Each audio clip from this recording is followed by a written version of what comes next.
Hello, this is Ukraine on Air. My name is Kristina Strichar with the latest news.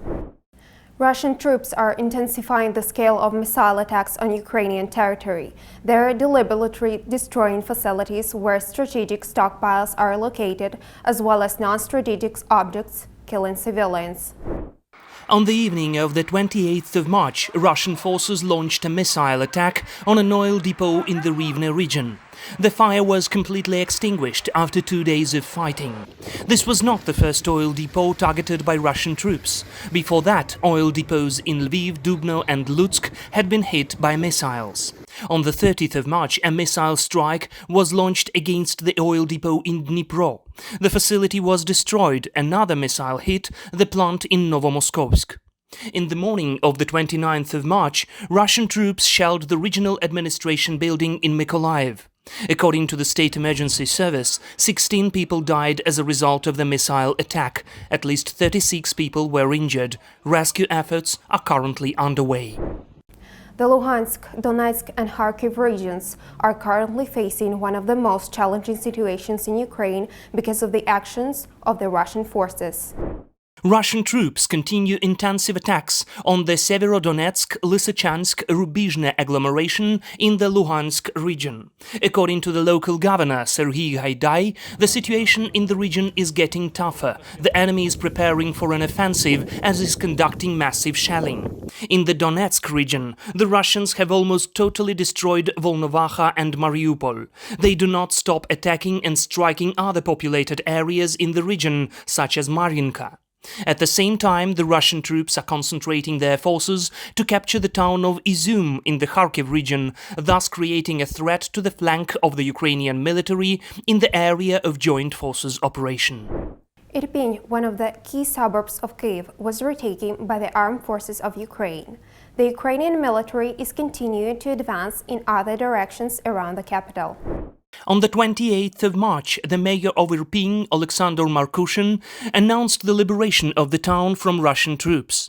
After the Ukrainian military seized the military initiative, the Russian side announced a drastic reduction in combat operations in the Kyiv and Chernihiv directions.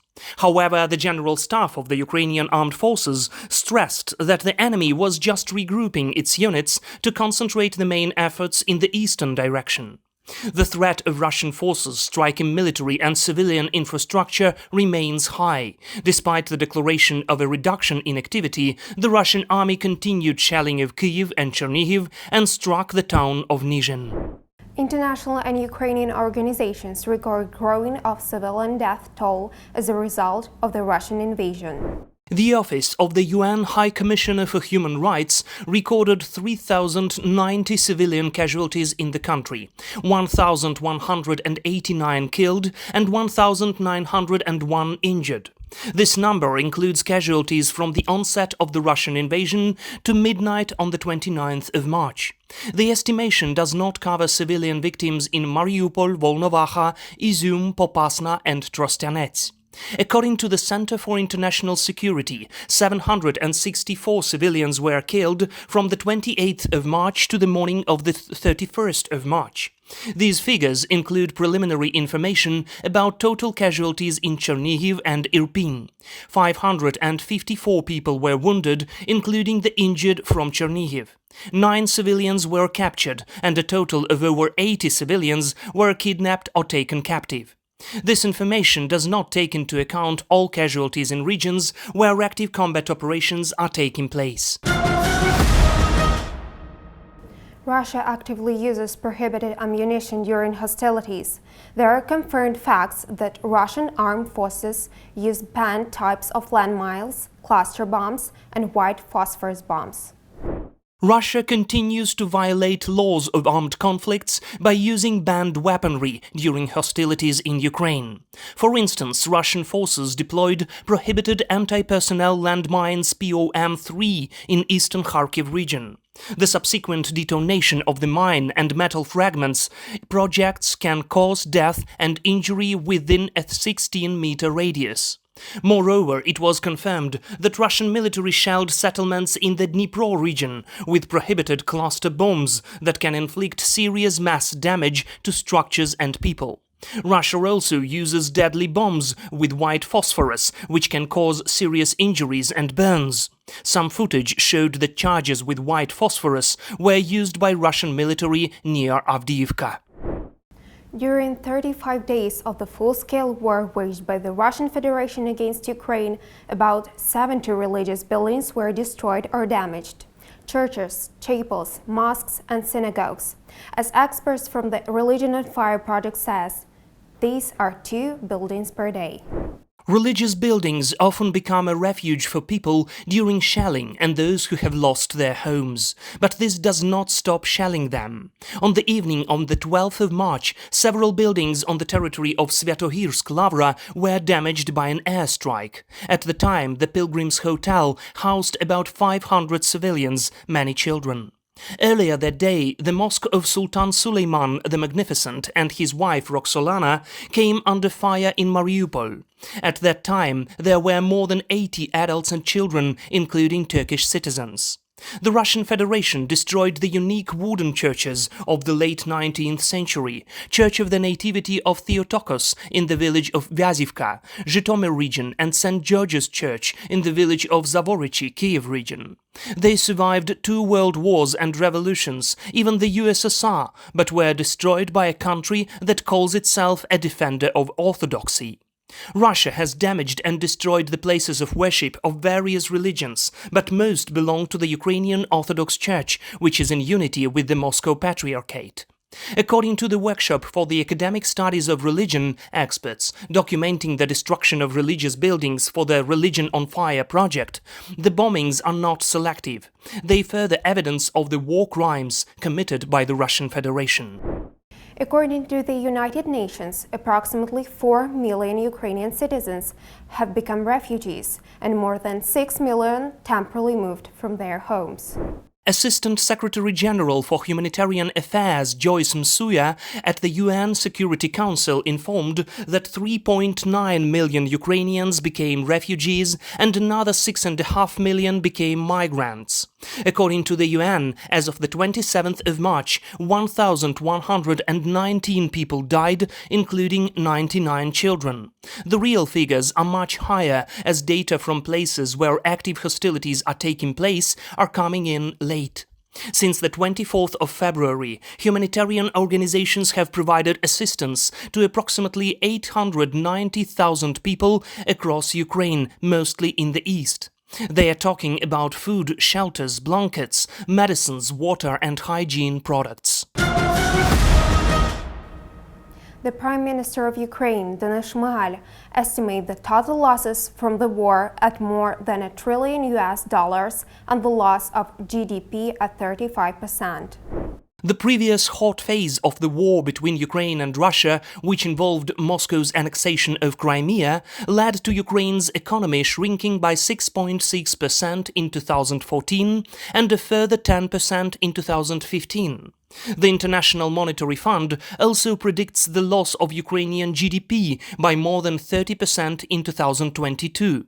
Data on wartime real GDP contraction, Iraq, Lebanon, Syria, Yemen, suggests that annual output contraction could eventually be much higher, in the range of 25–35%. Ukrainian government and IMF agree that the intensity of the ongoing conflict is causing widespread destruction to Ukraine's productive capacity and rapidly worsening the outlook. More than 50% of Ukrainian productive capacity is located directly in the war zone. Increasing loss of physical capital stock and mass migration would result in a significantly more pronounced output contraction, a collapse in trade flows, further diminished tax collection capacity, and a more significant decline in the fiscal and external positions.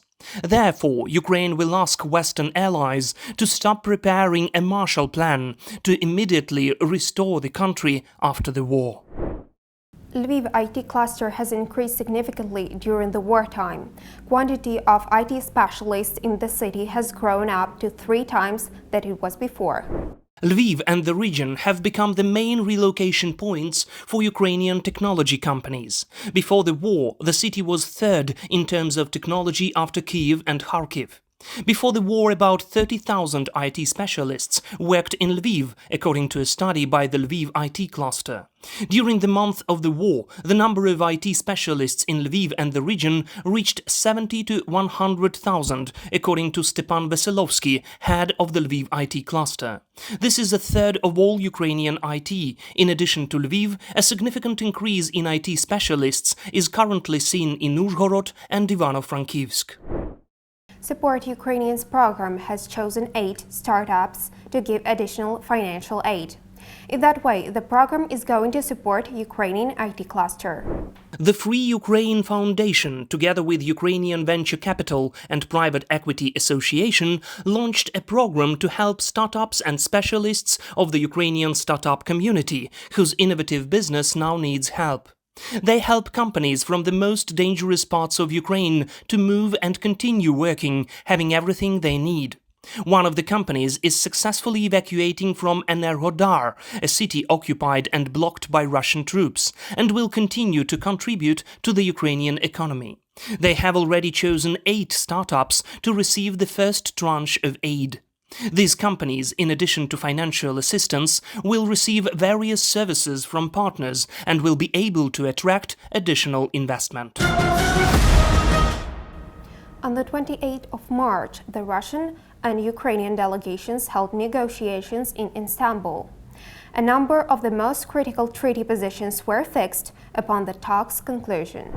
David Arachamia, the head of the Ukrainian delegation, described the Ukrainian proposals for a new system of security guarantees for the state. It was suggested to create an international treaty that would be signed by the security guarantors. Their list could include permanent members of the UN Security Council, Turkey, Germany, Canada, Italy, Poland and Israel. According to Arachamia, the Ukrainian delegation proposed that the status of Crimea and Sevastopol be resolved within 15 years through bilateral negotiations. Previously, no talks on the Crimean issue were held between the parties. As for the temporarily occupied territories, these issues are put in a separate clause, which will be discussed as part of the negotiations between the presidents of Ukraine and Russia. At the Istanbul meeting, no formal agreements were signed, however, it was arranged to continue negotiations. They will resume in an online format on the 1st of April. Volodymyr Zelensky made a video address to the parliaments and peoples of 2 Scandinavian countries, Denmark and Norway. His 2 speeches follow more than a dozen appeals to the foreign audiences that the president has made since the Russian invasion began. Volodymyr Zelensky informed the Danish and Norwegian parliaments about the shelling of civilian objects by Russian troops and the humanitarian crisis in the state. Zelensky offered Denmark to take patronage of the post-war reconstruction of one of Ukraine's regions, Mykolaiv. In an appeal to the Norwegian parliament, the president stated that Ukraine needs anti-ship armor and anti-defense systems to repel Russian aggression. After Zelensky's speech, the Norwegian authorities decided to send 2,000 M72 anti-tank grenade launchers to Ukraine. Zelensky's video messages not only attract worldwide attention, but also become a catalyst for major political change. The Ukrainian president does not hesitate to rebuke the West for its unwillingness to give Ukraine more aid. This has a desired effect on Western leaders as they discuss exactly what he wanted, namely what other equipment and weapons could be given to the country to repel Russian attack. On the 29th of March, several EU countries expelled Russian diplomats over alleged spying. More than 40 Russian spies under diplomatic cover will be expelled from Belgium, the Netherlands, Ireland and the Czech Republic. CNN reported this. Russia said it would respond in kind. Belgian Foreign Minister Sophie Wilms said her country was kicking out 21 diplomats from Russia's embassy in Brussels and consulate in Antwerp, giving them 2 weeks to leave. Netherlands, whose foreign ministry said it was expelling 17 Russian diplomats considered secretly active as intelligence officers. Ireland's Foreign Minister Simon Coveney said 4 senior officials from Russia's embassy in Dublin had been told to leave for engaging in activities not in accordance with international standards of diplomatic behavior, code for spying. Since the 24th of February, many countries have kicked out Russian diplomats: the USA, Bulgaria, Montenegro, Northern Macedonia, Lithuania, Latvia, Estonia. Most Russian diplomats were expelled by Poland, 40 persons, on the 23rd of March. Stand with Free Ukraine and subscribe for our channel.